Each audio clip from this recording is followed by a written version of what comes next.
Ya kan iseng-iseng ya sambil nunggu PMM, tahu kan PMM kan? Pertukaran mahasiswa. Halo semuanya, kembali lagi di podcast obrolan hangat. Saya Parasmania. Nah, di sini kali ini kita akan membahas apa itu Kampus Merdeka. Kampus Merdeka adalah konsep pendidikan yang didirikan oleh Kemendikbud, yaitu Kementerian Pendidikan, Kebudayaan, Riset, dan Teknologi Republik Indonesia. Nah, Kampus Merdeka mendorong mahasiswa untuk mengembangkan kreativitas dan keterampilan inovatif. Mahasiswa diberi kesempatan untuk menampilkan ide baru, berkolaborasi dengan sesama mahasiswa, dan menjadikan mahasiswa itu menjadi lebih mandiri. Kampus Merdeka memberikan akses yang lebih besar kepada mahasiswa untuk terlibat dalam kegiatan penelitian. Mahasiswa didorong untuk berpartisipasi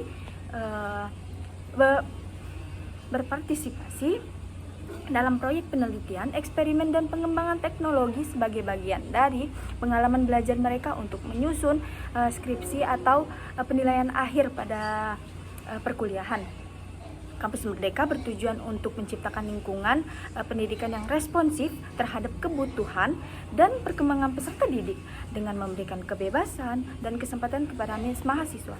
Diharapkan mereka dapat mengoptimalkan potensi pribadi mereka dan menjadi pribadi yang mandiri, kreatif, dan inovatif.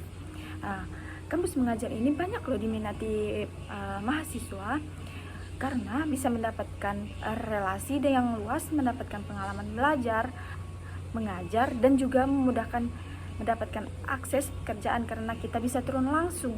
Dan jangan berlama-lama, kita akan mewawancarai salah satu mahasiswa dari perguruan tinggi IKIP Pontianak yang lolos mengikuti Kampus Merdeka.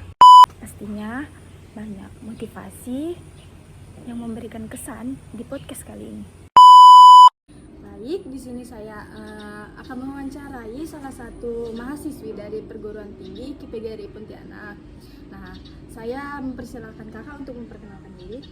Baik, perkenalkan, nama saya Yusnita Sari. Saya merupakan mahasiswi aktif di IKIP Pontianak dan saya merupakan alumni dari Kampus Mengajar Angkatan 5. Baik, kita berbincang di sini santai saja, jangan sampai tergesa-gesa. Saya akan memberikan beberapa pertanyaan mengenai kampus mengajar. Nah, pada saat mengikuti program ini, kakak di mana sih ditempatkan? Saya ditempatkan di SD 73 Pontianak Barat, tepatnya di Jalan Komyos Sudarso. Kalau kita biasanya nyebutnya sih Jeruju. Di Jeruju, masih termasuk dekat, tidak terkena di wilayah-wilayah terpencil. Apa sih motivasi mengikuti kampus mengajar ini? Sebenarnya saya tidak ada motivasi sih mengikuti kampus mengajar. Cuman waktu itu awalnya kan iseng-iseng ya sambil nunggu PMM, tahu kan PMM kan? Pertukaran mahasiswa merdeka. Itu jadi sambil menunggu PMM buka, saya mengikuti inilah sebagai selingan gitu daripada gabut lah istilahnya. Nah,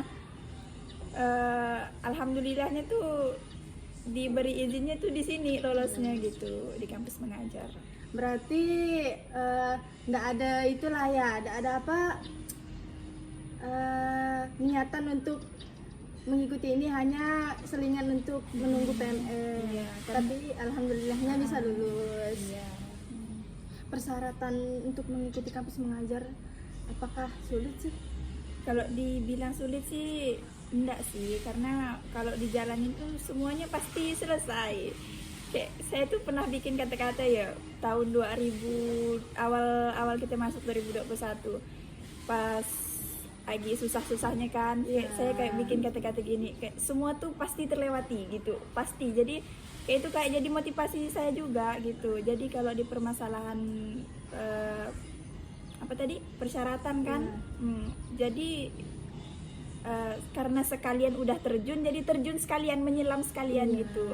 Jadi persyaratannya tuh enggak banyak sih, cuman paling lah tentang CV, sertifikat penghargaan yang pernah kita dapat tuh, terus KTP, kayak transkrip nilai, kayak gitu-gitu aja. Semuanya tuh udah nyaman bah sebenarnya. Meskipun coba-coba, Hmm. Gimana sih perasaan waktu mendengar pas lulus KM? Iya, kayak awalnya itu kan seleksi berkas lulus. Sebenarnya kalau seleksi berkas itu kan di dalam bayangan saya tuh dulu semuanya pasti lulus kan. Ternyata tuh ada kawan saya tuh yang tidak lulus seleksi berkas. Kayak jalan pertama udah lulus kan. Terus pas ikut seleksi kedua tuh seleksi kebinekaan sama numerasi kalau nggak salah tesnya. Nah itu saya pun pas di numerasi karena saya kan bukan bidang saya numerasi itu kan kak.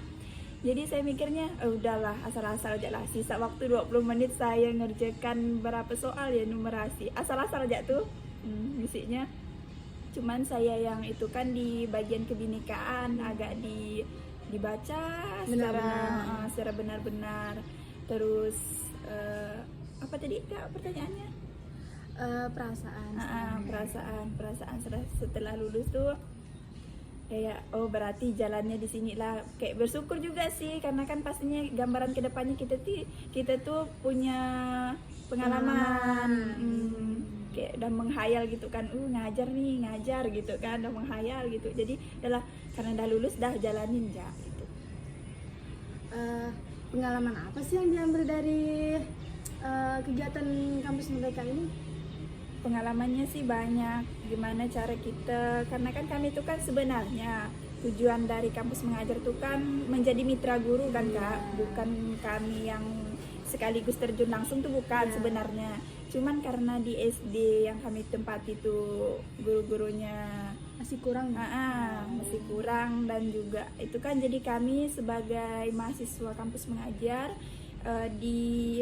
dipersilahkan untuk terjun langsung jadi ke kelas-kelas. Jadi kami tuh kayaknya 4 bulan tuh hampir full kami masuk ngajar. Bagaimana sih perasaan mengajar anak-anak? Kemungkinan ada yang nakal atau yang sering marah-marah, menangis.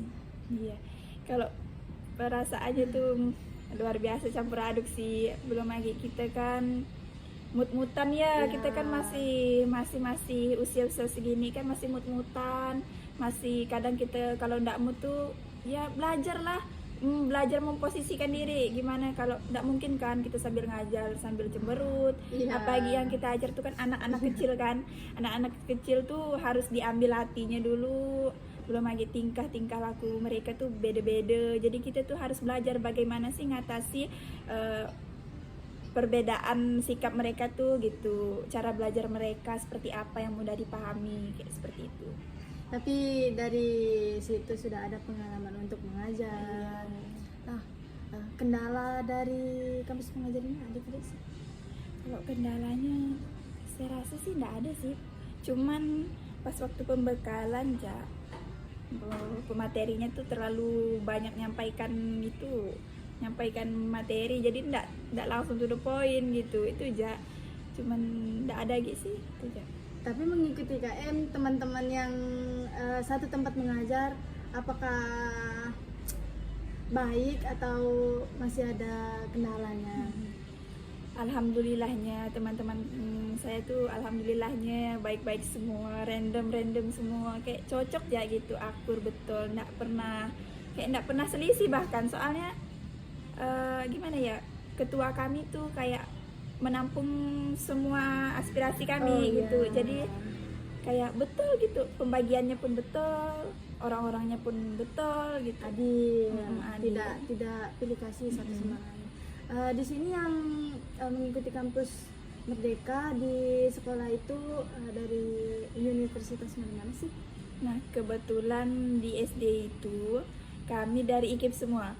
Dari kebetulannya, nah itulah karena dari IKIP semua tuh jadi kami tuh kayak menyatu karena udahlah di IKIP semua nih. Jadi udah membayangkan kan kalau nyatu dengan luar gimana cara adaptasinya ya gimana. Terus pas kami observasi kemarin tuh ternyata semuanya pakai alma mater IKIP. Kami pun nggak tahu kemarin tuh. Jadi semuanya dari IKIP, ada 2 dari bahasa Inggris, 2 dari matematika, dan 1 dari bahasa Indonesia, itu saya. Itu dari semester yang bersamaan atau ada yang semester atas atau yang ada? Kebetulan semesternya sama, semester 4 semua. Semester 4 semua. Hal apa yang paling menyenangkan dari mengikuti KM? Hal apanya, karena mungkin hal yang menyenangkannya tuh melihat itu kali, melihat tingkah laku random anak-anak kecil tuh kan, kayak yang sebelumnya kita nih sedih gitu kan, biasalah kan tekanan di kos tuh gimana. Nengok kita datang kita ke kampus ke sekolah tuh kan, jadi melihat anak-anak main, dia bergurau tuh rasa ngilangkan penat gitu. Sebelum kita melanjutkan pertanyaan, boleh minum air santai. Iya.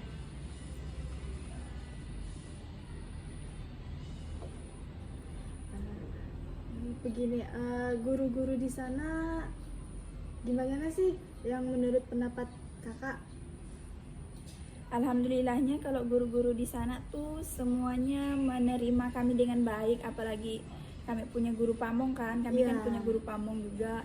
Alhamdulillahnya setiap apa yang kami ajukan, program kerja yang kami ajukan itu semuanya diterima dengan baik, baik itu dengan guru pamong, baik itu dengan kepala sekolah dan guru-guru yang lainnya, itu pun semuanya menyambut kami dengan baik.